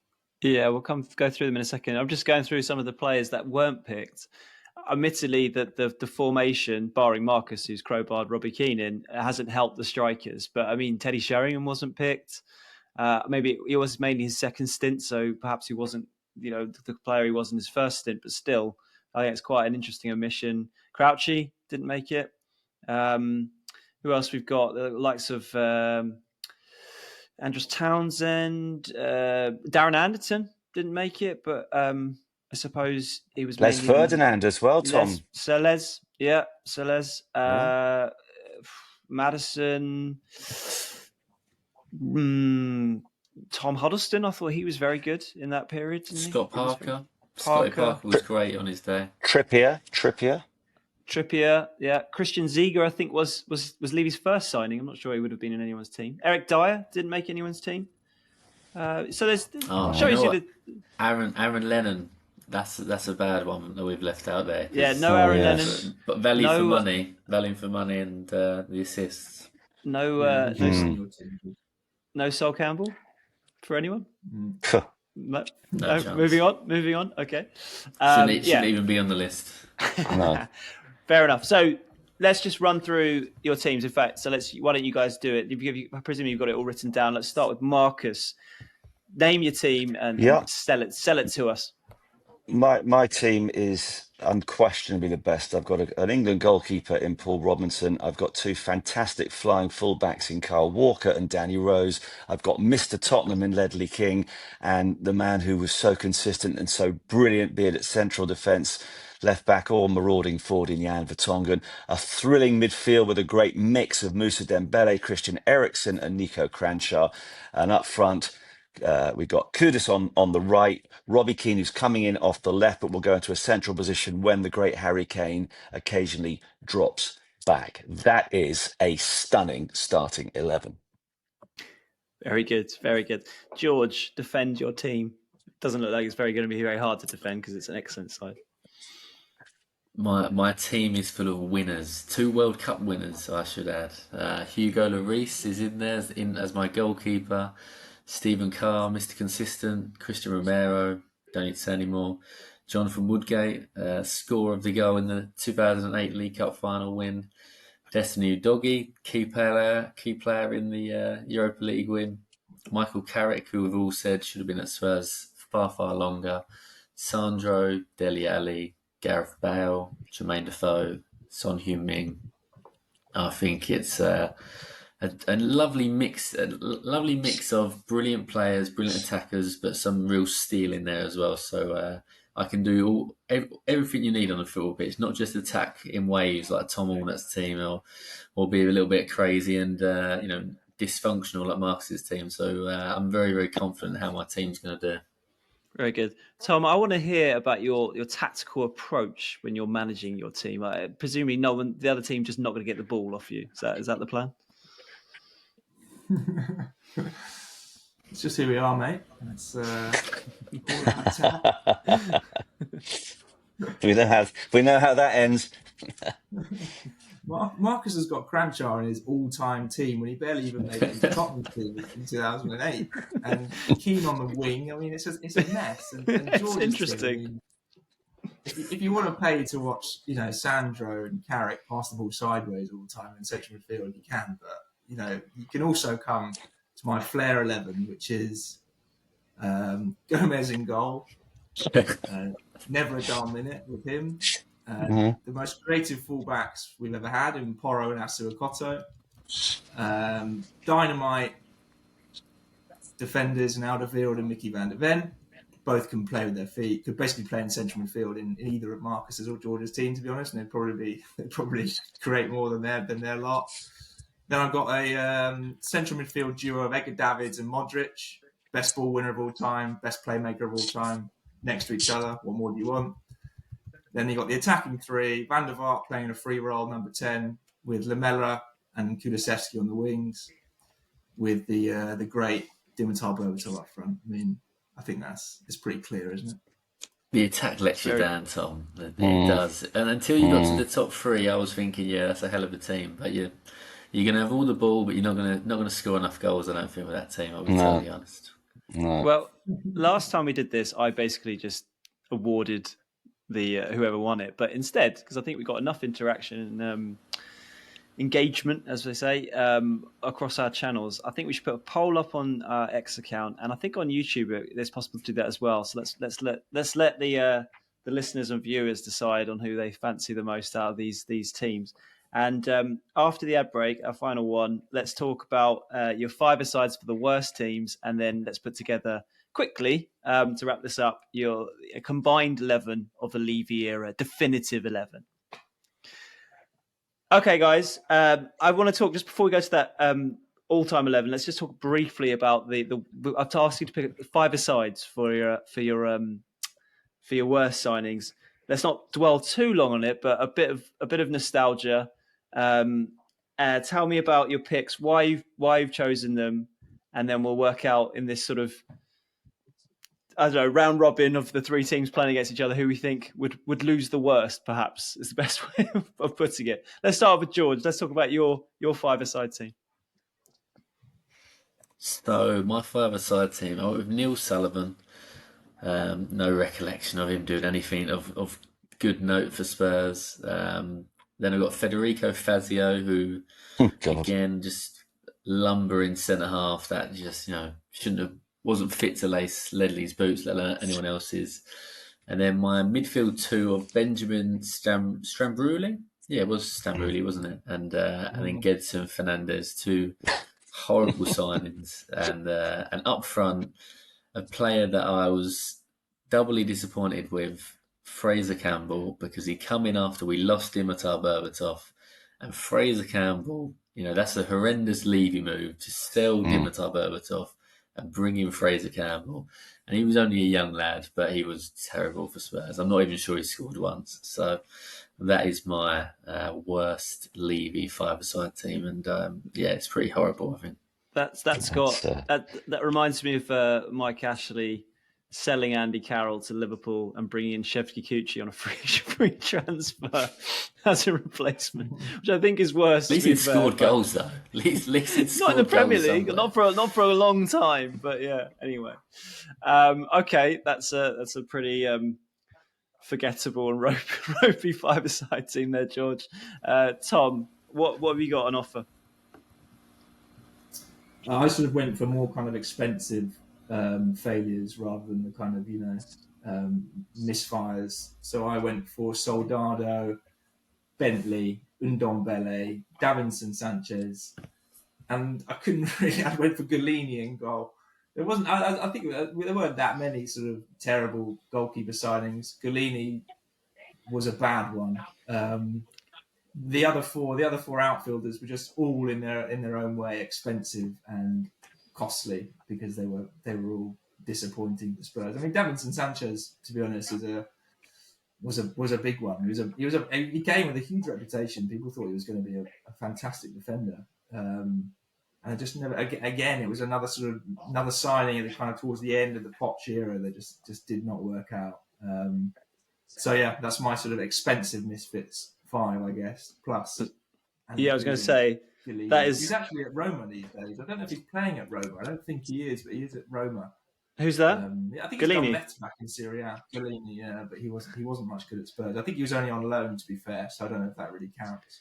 But, yeah, the worst thing about Golini is that I was told he was signed with the view of replacing Hugo Lloris. That was the idea. He was kind of sold to the club. This is going to be Hugo Lloris's replacement. Let's push Hugo Lloris out. And that was 22, was it? Or 2021 maybe? So Lloris sort of... Yeah, Lloris last... I mean, I think that was Fabio Paratici, I believe. That always just is there in the back of my mind whenever I think of Fabio cooking. I just think of that sort of horrendous kind of thought process, and that being a really, really bad one that just didn't pay off. But you've got me just jumping in with my Golini memory. That's your archetypal mega flop 5-a-side, I'd say, as they say in the track. I mean, Davinson Sanchez, 42 million. I mean, was a lot of money back then. I mean, Bentley. I don't recall Bentley being terrible for Tottenham. I know he obviously used to be at Arsenal, so that didn't help. He was very good at Blackburn. He's most well known for retiring early, but also the tipping the ice over Harry after the 4-4. But was he that bad, David Bentley? No, he tipped the ice over actually after we beat Manchester City away to get into the Champions League. Harry's first game, he scored that brilliant goal in the 4-4. But do you know? Davinson Sanchez played 207 games for Spurs. That's the astonishing fact about him, because we never thought he was very good, but he played more than 200 times. He was really good, in fairness to him, when Poch went to the back three. Jan and Toby, that was when he looked really good. I think that was when he first signed, and I guess Spurs needed more centre backs then to sort of cover the gaps. But he looked brilliant at that point, and then when he went to the 2, he never sort of looked the same. I was kind of felt. My 5-a-side, again, I'm actually changing it slightly, Tom, from the one I gave you, because I realised there were extra goalkeepers. I've got Michel Vorm as my 5-a-side goalkeeper. Then I've got the Ginger Pele. I think I'm being a bit harsh on Gary Doherty, because actually he wasn't as bad as all that, but it was just the fact that he was called the Ginger Pele. It was too comic for words. So I don't think he had the greatest touch. So I think on a 5-a-side field he might struggle a little bit. And then I've got Sessegnon, because unfortunately he'd get injured after 5 minutes, so we'd only have 4 players in our team. I've got Timo Werner, who would run here, there, and everywhere, but actually do nothing. And then my striker is Raziak, who failed to score while he was at the club. So I think that could do sufficiently badly against just about any opposition. Yeah, I didn't realise Gregor Raziak never scored. Yeah, I think Werner, to be fair, in the modern, I know it was only a loan, but the second loan, wow, that was terrible. That was a big part of last season not going well, apart from obviously the Europa League win. Again, let the viewers, listeners decide over which one's the worst of that. Right, let's just to wrap it up. let's get the definitive 11. You've sent me all your 11s. Some of the picks are obvious. So Hugo Lloris, you've all picked him. He's locked in, a goalkeeper. Right back. Interestingly, there is some debate apparently. Marcus and Tom have both gone for Kyle Walker, but George, you've gone for Pedro Porro. Can you just explain how Pedro Porro gets in over Kyle Walker? Well, I actually looked at the stats of these guys, and would you believe that Pedro Porro has played 116 games, and he's got 22 goals for Spurs, or is it 22 assists? Let me check. I've got the stats written down, and when I looked at the stats, I kind of thought, you know what? I think maybe there is an argument that Pedro Porro is a better fullback than. So 22 assists and 11 goals for Pedro Porro in 116 appearances. Kyle Walker played 229 times for Tottenham, 4 goals and 18 assists. So Pedro Porro in half the amount of games has already, outscored him, out-assisted him. And again, he was part of the Europa League winning team. He was there to win a trophy. He didn't run off and join Man City like Kyle Walker did. So I put him in my team. That is my Yeah, but case I for would, Pedro Porro. George, I would argue those are good stats, but I'd love to look at it from a defensive point of view. How many mistakes has he made that has led to Tottenham conceding goals in comparison to I'm Kyle just Walker? interested, Marcus, in the Europa League run, and he's scored against Frankfurt, he's scored against Bodo, and he locked down somebody in the Europa League final. I can't remember who it was because I was too jubilant celebrating afterwards. But that is my case for Pedro Porro. I think you make a good case. The way I'm going to generally do this is if there's a 2 versus 1, I'll go with the 2, unless someone can be convinced to switch sides. Marcus, Tom, are you sold by George's Pedro Porro case, or is it Kyle Walker all the way? No, thanks. Kyle Walker. Okay, Kyle Walker in at right back. You've all got Ledley King, so he's one of the centre backs. 2 of you, Marcus and Tom, have both got Vertonghen. George has gone Romero again. I think you made your case earlier for Romero. Tom, Marcus, can you be persuaded on the World Cup winner of the Europa League champion? No, and I think it's really, listen, Romero is great, but one of you guys earlier made the very good point that if we only went back 9 months or so, I think we were all talking about Romero leaving the club. And he had a long period out, injured and all the rest of it. It's been a transformation, obviously. Levy going's been the big factor behind that. Now he's the captain. He's not getting booked very often. He's certainly not getting sent off. So if he carries on like he is now for another year or two, I'd definitely think about changing my mind. But in terms of the length of service between the 2 players under consideration, it's got to be Vertonghen. Tom, you fine with that? Yeah. Okay. Vertonghen put together years and years of good Spurs form. Romero can barely put together 3 months. It's okay. All right. Fantastic players. Enough said. That's enough said because you're going to have to fight this one out for left back because you've all gone for a different one. So far we've got Lloris, Walker, King, Vertonghen. Then George, you've gone Assou-Ekotto. Tom's gone Rose, and Marcus has gone Destiny Udogie. Albeit you may now be changing your tune. No, I went based Rose. Well, in your team that you sent me was Udogie. Okay, so we're going Rose. Sorry. Yes. Oh, I see. Yeah. I'm happy to Tom, go with. I'm happy to go with the flow here. Assou-Ekotto, surely. You was defending Assou-Ekotto more than me earlier. Well, I'll give Tom the final vote then, even though he did pick Rose. Yeah. Are you changing your mind on that, Tom, or do you want Assou-Ekotto in instead? I feel torn here now. I don't want to undermine my Flair team, but I think Rose is the better pick, I've got to say. I think Rose is the... Yeah. Rose and Walker as a package were the best fullbacks that Tottenham have had in the modern era. Okay, right.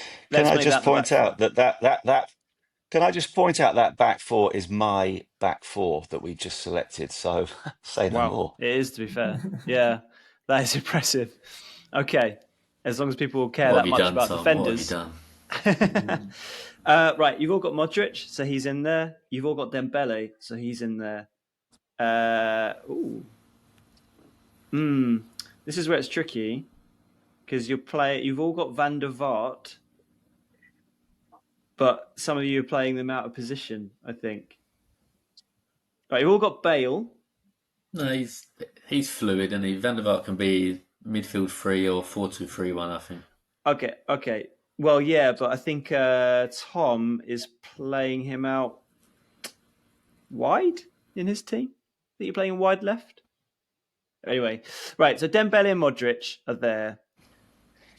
I think Van der Vaart goes in. Bale goes in.